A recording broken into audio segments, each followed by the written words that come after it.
Ici, Radio Clédou, c'est tout un monde entre vos oreilles. Radio Clédou, le journal avec Sotelma Malitel.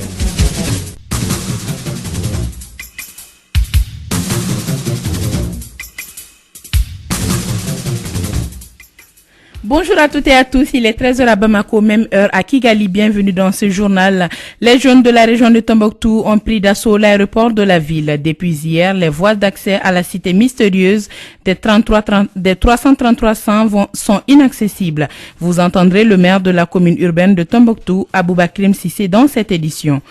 Le maire de Koulikoro, Elijara reçoit à Kigali au Rwanda le prix africain de développement. Il fait partie des meilleurs administrateurs africains des collectivités selon les organisateurs. C'est une initiative de la Fondation 225. Et puis, à l'étranger, l'ancien président du Zimbabwe, Robert Mugabe, père de l'indépendance de son pays et icône de la libération de son peuple, est mort à l'âge de 95 ans, a annoncé vendredi son successeur, Emerson Mnangagwa, sur son compte Twitter. C'est tout pour les titres, le développement dans une poignée de secondes avec Astan Jawara.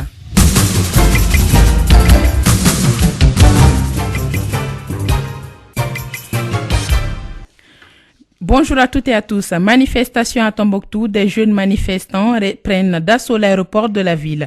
Depuis hier, les voies d'accès à la cité mystérieuse des 333 sont inaccessibles. Notre reporter André Traoré vient juste de joindre le maire de la commune urbaine de Tombouctou, Aboubakrim Sissé.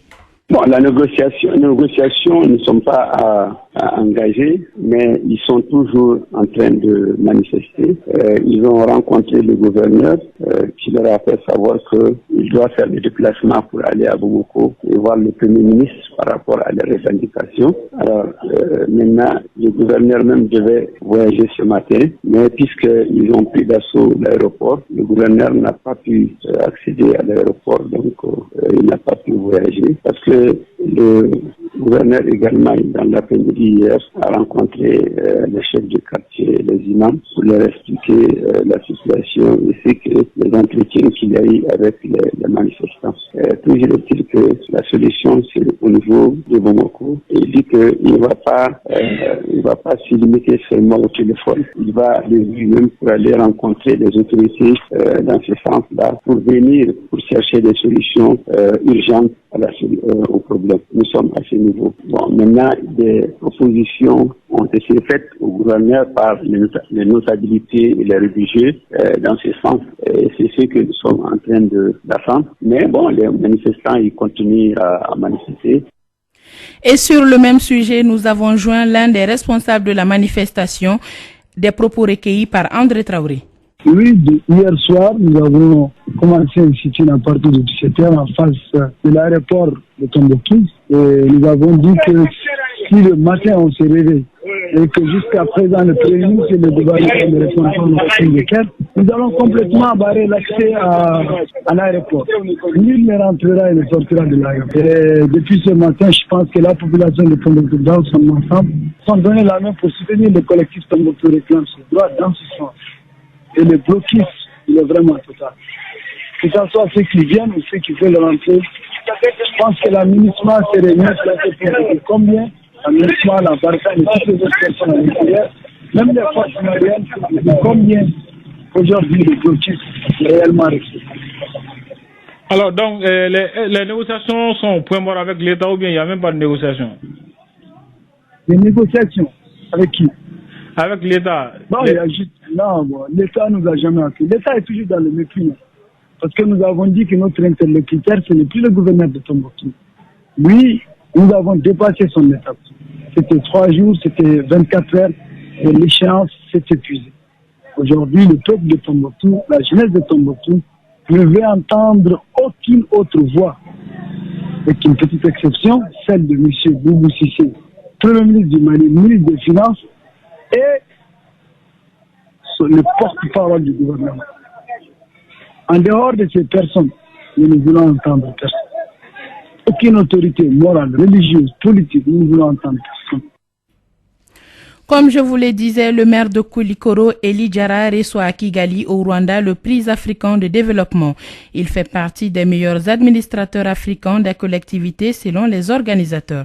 C'est une initiative de la Fondation 225. On écoute le maire Eli Diarra au micro de Bakary Cissé, qu'il a croisé lors de son vol retour. Effectivement, je viens de Kigali. J'ai participé à la rencontre de la Fondation 225. C'est une fondation panafricaine qui prime chaque année les meilleurs dans beaucoup de catégories. Cette année, ils m'ont sélectionné pour être parmi les meilleurs administrateurs africains des collectivités.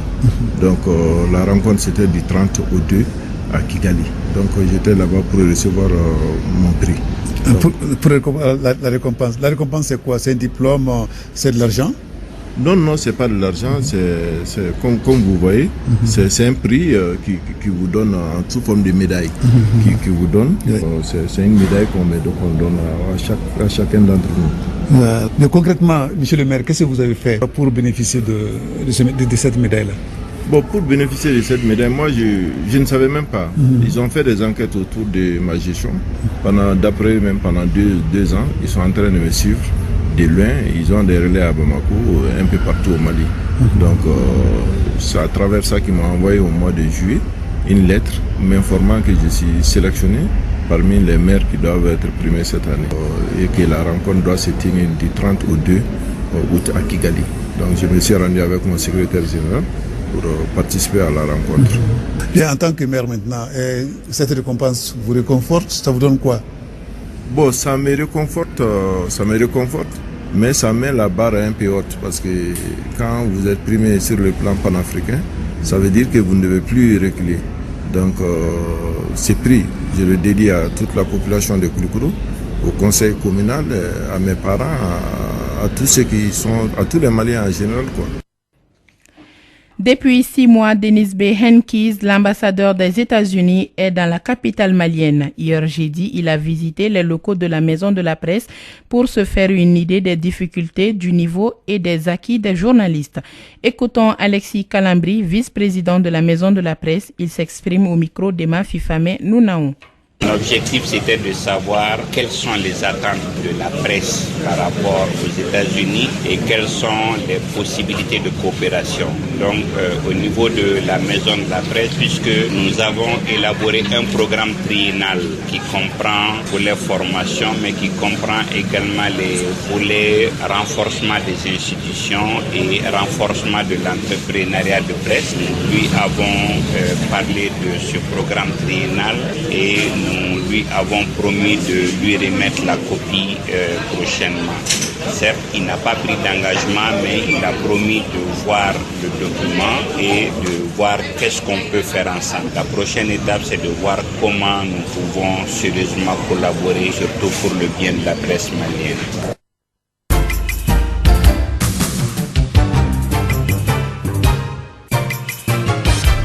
L'actualité en bref, le syndicat libre des travailleurs des affaires étrangères compte observer une grève de 144 heures allant du lundi 23 au lundi 30 septembre.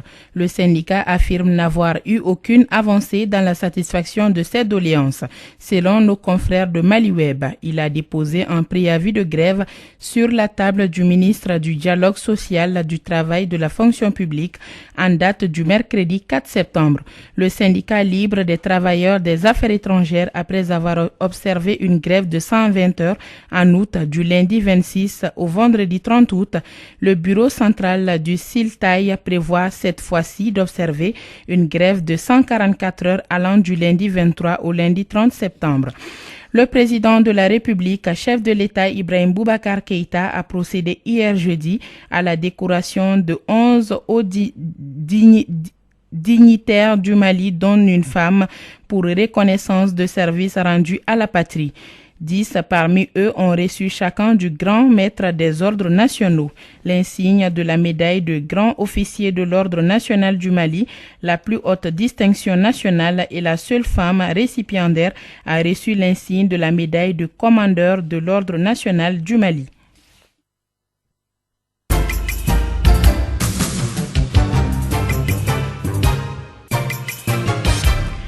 À l'étranger, l'ancien président du Zimbabwe, Robert Mugabe, est mort à l'âge de 95 ans, a annoncé vendredi son successeur Emmerson Mnangagwa sur son compte Twitter. Robert Mugabe, malade, était hospitalisé depuis plusieurs mois à Singapour. Son successeur, qui l'avait acculé à la démission en novembre 2017, rend hommage à Robert Mugabe, père de l'indépendance de son pays et icône de la libération de son peuple. Ramatou Aïdara.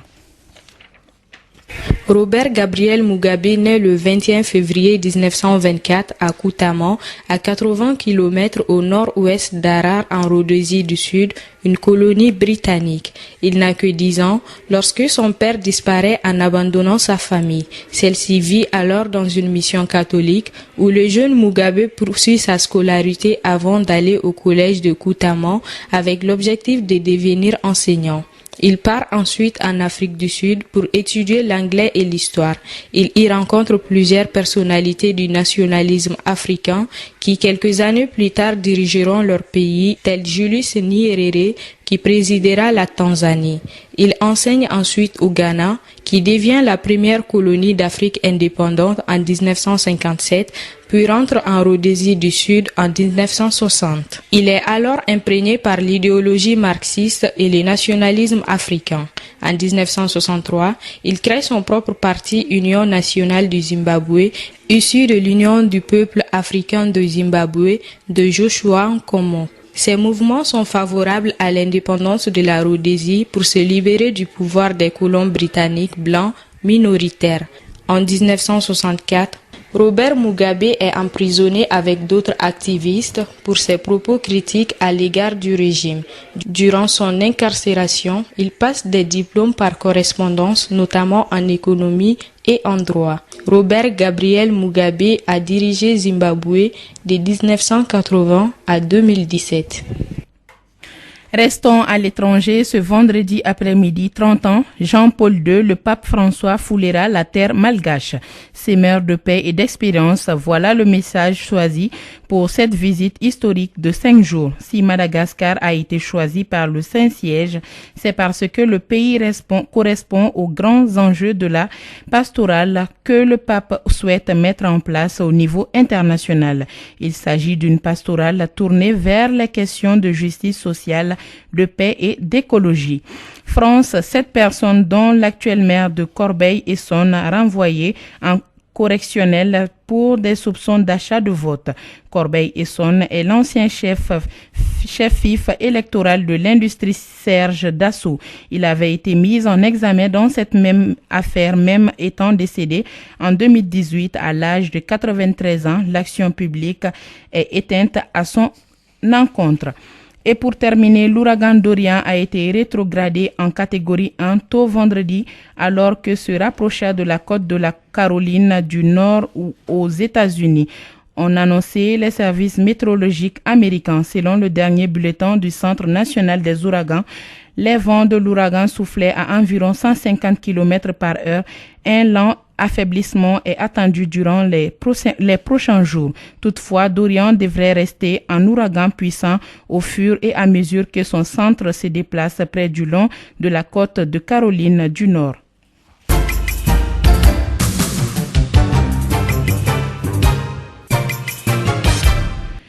Retour à l'actualité nationale, intéressons-nous à la vignette automobile. C'est une sorte d'impôt que les propriétaires de véhicules payent au niveau des services de recouvrement. Emma Fifame Nounaon, reportage. La vignette est un impôt annuel sur les véhicules en circulation qui se traduit par l'obligation d'acheter et d'apposer une bande de papier collée sur le pare-brise de chaque véhicule et ayant une valeur légale attestant le paiement d'un droit. Koulibaly Zaliatou Diarra, chef de cellule communication de la Direction générale des impôts. Le retard dans la mise en vente des vignettes ne dépend pas de nous directement. C'est des procédures de marché qui sont décidées ailleurs, notamment au niveau de la direction administrative. À quoi ça sert de prendre les vignettes? Ça sert à remplir son devoir de citoyen. L'État investit beaucoup dans les routes, dans les infrastructures. Tous les usagers qui utilisent ces chemins, c'est de leur devoir de payer les vignettes. Dès que vous êtes propriétaire de véhicules, Le prix varie en fonction de la puissance du véhicule. Il y a les vignettes ordinaires et les cartes sur transport. Le prix est compris entre une fourchette de 7 000 à 75 000 francs CFA selon les chevaux indiqués. Pour prendre les vignettes, ça dépend de la puissance de votre véhicule. Vous devez vous rendre dans le centre des impôts avec votre carte grise ou la photocopie de votre carte grise en fonction du nombre de chevaux indiqués, en fonction de la puissance. Donc le montant de la vignette est déterminé. Et il y a deux façons. Il y a les vignettes ordinaires et il y a les vignettes qu'on appelle taxes sur transport routier. Que la population comprenne que sans paiement des droits, des taxes, des vignettes, l'État va rester toujours en difficulté. C'est pour le bien-être des populations elles-mêmes. Par ailleurs, quand on perd sa vignette, il y a des duplicata. Une fois le délai passé, chaque usager paie 25% du tarif normal. Suivez demain samedi de 9h à 11h sur notre antenne la diffusion du débat organisé par Internews en collaboration avec Radio Clédou. Ce sera sur le thème « Quelles solutions pour apaiser les régions de Ségou et Mopti ?» Et voilà, fin de ce journal, la présentation Astan Diawara mise en onde à Boutouré juste après votre chronique Elect.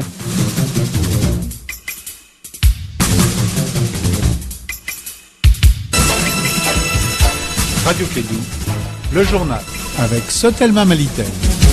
Ici, Radio Clédou, c'est tout un monde entre vos oreilles.